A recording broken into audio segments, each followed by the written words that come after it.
आज की वीडियो में हम बात करेंगे, अगर आप बिहार से हैं तो आपने कहीं ना कहीं सुना होगा कि बिहार में जो है ज़मीन का सर्वे का काम शुरू हो गया है या शुरू होने वाला है। अगर आपके डिस्ट्रिक्ट में बिहार के ज़मीन का सर्वे का काम शुरू नहीं हुआ है तो जल्दी होगा।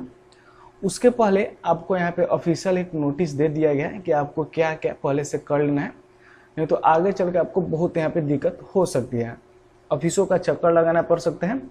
उससे अच्छा है कि आप ही पहले क्या क्या करना है उसके पहले यहाँ पे नोटिस आ गया। तो चलिए नोटिस में बताते हैं आपको कैसे क्या करना है। अगर हमारे चैनल पर आप नए हैं तो हमारा चैनल जरूर सब्सक्राइब कर लीजिएगा। नोटिस हम आपको देखते हैं और बताते हैं। यहाँ पर देखेंगे, भू अभिलेख एवं परिमाप निदेशालय, राजस्व एवं भूमि सुधार विभाग, ये जो ऑफिशियल साइट है, यानी मतलब कि ऑफिशियल साइट से ये डाउनलोड किया हुआ है। यहाँ पे देखेंगे फर्स्ट में हम रैयतों के कर्तव्य क्या क्या है, मतलब जो खेत हैं उनका क्या क्या कर्तव्य उनका होना चाहिए।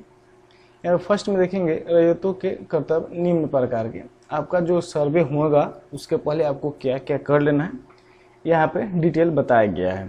अगर आप नहीं करते हैं तो आपको बहुत आगे चल के परेशानी हो जाएगी। बाद में आप अलग अलग कर्मचारियों का अलग अलग ऑफिसों का चक्कर लगा पाएंगे, यहाँ पे कुछ आपको सुनवाई नहीं होगा। यहाँ पे कुछ पॉइंट दिए गए हैं, हम उस पॉइंट पे बात कर लेते हैं। फर्स्ट में यहाँ पे देखेंगे, किश्तवार एवं खानापुरी के समय रैयत को यथासंभव जमीन पर उपस्थित होना चाहिए। यानी आपको कोई सर्वेयर आते हैं या कोई भी यहाँ पे जो मतलब कि खेत विभाग से या भूमि विभाग से आते हैं, तो आपको ज़मीन पे आपका जो खेत होगा वहाँ पे आपको जाना चाहिए और आपको वहाँ पे बताना चाहिए कि ये मेरा खेत है। दूसरे नंबर में देखेंगे, ज़रूरत पड़ने पर सरजमीन, यहाँ पे देखेंगे सरजमीन पर भी घूमकर अपनी ज़मीन की चौहदी बताना चाहिए। यानी आपको अगर ज़रूरत पड़ता है और सर्वेयर को थोड़ा दिक्कत होता है आपका प्लॉट समझने में, तो आप जाएंगे वहाँ पे और आपको बताएंगे कि सर मेरा खेत जो है यहाँ से यहाँ तक चौहदी अपना जो होगा वहाँ पे आप बता देंगे। तीसरे नंबर पे हम पॉइंट पे बात करेंगे, अपनी ज़मीन की मेड़ को ठीक ठाक बना दें और उसे सीमांतरित यानी सीमांकित कर लें। यानी तीसरे नंबर पॉइंट पे आपको बताया गया है कि आपका जो मेड़ जो होता है, भोजपुरी में लोग यहाँ पे बिहार में डंडेड़ी वगैरह भी बोलते हैं, उसको आप ठीक कर लें। क्योंकि आपको जो सर्वेयर आएंगे वहाँ से देखेंगे कि हाँ आपका खेत इतना दूर है, तो आपको यहाँ पे ध्यान देने की बात है। यानी आपको जो है सीधी रेखा में कर लेना है। चौथे नंबर में यहाँ पे देखेंगे, जमीन का विवरण चौहदी के साथ प्रपत्र 2 में खेसरावार भरकर शिविर में जमा कर दें। अगर आपको कोई दिक्कत होता है इसमें तो आप अपने नज़दीकी मुखिया या सरपंच से मिल सकते हैं। मान लीजिए बहुत सारा दिक्कत होता है, किसी किसी को डॉक्यूमेंट समझ में नहीं आता है कि क्या यहाँ पे पूछा जा रहा है, तो यहाँ पे देखेंगे, यहाँ पे एक प्रपत्र, यहाँ पे एक फॉर्म आपको आता है, उसमें ये भर कर आपको मुखिया से बात कर लेना है। अलग अलग जगह पर अलग अलग यहाँ पे शिविर में जमा होता है, तो वहाँ पे शिविर कब लगता है या ब्लॉक में भी आप जमा कर सकते हैं। स्व घोषणा पत्र आपके साथ में होना चाहिए, निम्न कागजातों का संकलन करें। यानी आपका जो है एक शपथ पत्र होगा, वहाँ पे आप घोषणा देंगे और यहाँ पे आपको निम्न कागजातों का संकलन करेंगे, यानी फोटो स्टेट लगाएंगे इन कागजातों का। यहाँ पे हम पहले हम बात करते थे उनके साथ में कागज आपका कौन सा लगेगा। जमाबंदी संख्या के विवरण या मलगुजारी रसीद की छायाप्रति अगर आपके पास में हो तो यहाँ पे बताया गया है। जमाबंदी मतलब आपके पास में रसीद हो या मलगुजारी कराए हैं आप, तो उसका भी रसीद हो तो यहाँ पे आप दे सकते हैं।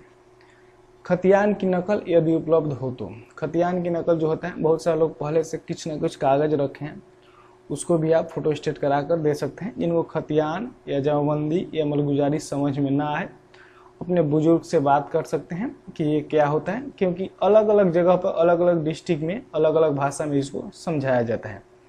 तो हम यहाँ पे जो शुद्ध लिखा है हम वही बताएंगे, क्योंकि बहुत सारा हमारे यहाँ कुछ अलग ही बोला जाता है, इसको आपके यहाँ कुछ अलग ही बोला जाता होगा। तो अपने बुजुर्ग से मिल लेंगे, अगर वो नहीं बता पा रहे हैं तो अपने मुखिया या सरपंच से, जो ग्राम प्रधान होते हैं, उनसे मिल लेंगे तो वो प्रॉपर बता देंगे। यहाँ देखेंगे, मृत जमाबंदी रैयत के मृत्यु की तिथि या मृत्यु प्रमाण पत्र की छायाप्रति। यानी आपका जो मान लीजिए कि बहुत सारे लोग मर गए हैं, उनका जो मृत्यु की तिथि होती है वो ला ले लेंगे, या आपको यहाँ पे मृत्यु प्रमाण पत्र उनकी होगी यो ले लेंगे। यहाँ पे देखेंगे, आवेदक या हित अर्जन करने वाले का मृतक का वारिस होने का प्रमाण है। यानी मान लीजिए कि हमारा जो दादा परदादा गुजर गए हैं तो हम उनके ही वारिस हैं, उसका एक प्रमाण पत्र आपको ले लेना चाहिए। आपको सरपंच या मुखिया से लिखवा लेना चाहिए। मुखिया सरपंच जो आपके होंगे आपको प्रॉपर तरीके से जानते होंगे कि हाँ यही हमारे गांव के हैं, तो हम उनके नाती हैं या उनके पोते हैं या ये उनके बबा थे या ये इनकी मतलब जो होता है आपको वहीं समझा देंगे, आपको वहाँ पे लिख कर दे देंगे। सक्षम न्यायालय का आदेश हो तो उसकी सच्ची प्रति। मान लीजिए कि कई सारा मैटर जो है कोर्ट में चला जाता है, तो कोर्ट के आपके पास में प्रति होगी तो उसको भी आप ले लेंगे और वहाँ पे अटैच करके स्व घोषणा पत्र आप का मतलब कि शिविर में दे सकते हैं। अगले पॉइंट पर हम बात कर लेते हैं। रैयत अपनी वंशावली प्रपत्र 3 में भरकर संकलन कागजात के साथ शिविर में जमा करेंगे। बहुत सारा दिक्कत ये होता है कि दादा परदादा या उसके दादा परदादा मर गए हैं, तो उसका जो है रैयत अपना वंशावली जो है बना करके अपना भर सकता है कि हाँ हमारे नाम से इतना जमीन आएगा हमारे हिस्से में। यहाँ पे देखेंगे अगला नोट में, प्रपत्र 7 एवं LPA मिलने के बाद ठीक से जांच करें, गलत होने पर प्रपत्र 8 में आपत्ति दें। मान लीजिए कि अगर आपका प्रपत्र 7 और LPA में कुछ गलत होता है तो उसको जांच करें और जांच करने के बाद से प्रपत्र आप फॉर्म भर सकते हैं, यानी प्रपत्र 8 आपको सुधार फॉर्म भर सकते हैं। सुनवाई के दौरान ससमय उपस्थित होकर अपना पक्ष रखें। यानी जब आपका सुनवाई होता हो, यानी वहाँ पे जब शिविर में आप जाएंगे आपका सुनवाई होता हो या आपके अगल बगल के भी लोग गए हैं, पट्टी पटदार गए हैं, तो अपना जो है पक्ष देंगे कि हाँ हमारा इतना ज़मीन है, इतना तो इतना होगा। मान लीजिए सभी लोग रहेंगे तभी बता पाएंगे कि हाँ मेरा दादा परदादा ये थे, मेरा ये थे, पूरा डिटेल बता पाएंगे। क्योंकि सर्वेयर जो होते हैं उनको क्या ही पता रहता है, जो लिखा होगा वहीं वो जानेंगे। अगला पॉइंट देखेंगे, प्रारूप अधिकार अभिलेख या मानचित्र की जांच कर लें, गलती हो तो प्रपत्र 14 में आपत्ति दायर कर सकते हैं। यानी आपका जो है अलग अलग नक्शा हो गया, मान लीजिए कि अगल बगल में हो गया, या प्रारूप अधिकार अभिलेख मान लीजिए कि मेरा इतना ज़मीन था, मेरा इतना मिलने वाला है, मेरा इतना मिलेगा, कम बेश अगर होता है तो आप यहाँ पे प्रपत्र 14 भर सकते हैं।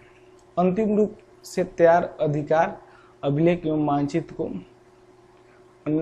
लोकन कर लें, गलत हो तो यहाँ पे प्रपत्र 21 भी आप भर सकते हैं। अंतिम रूप देख लें, अगर आपका अभिलेख सही होता है तो ठीक है, नहीं तो यहाँ पे प्रपत्र 21 भर सकते हैं। अधिकार अभिलेख यानी खतियान जो आपका होता है कि 1 प्रति शिविर या बंदोबस्त कार्यालय में अवश्य जमा करें।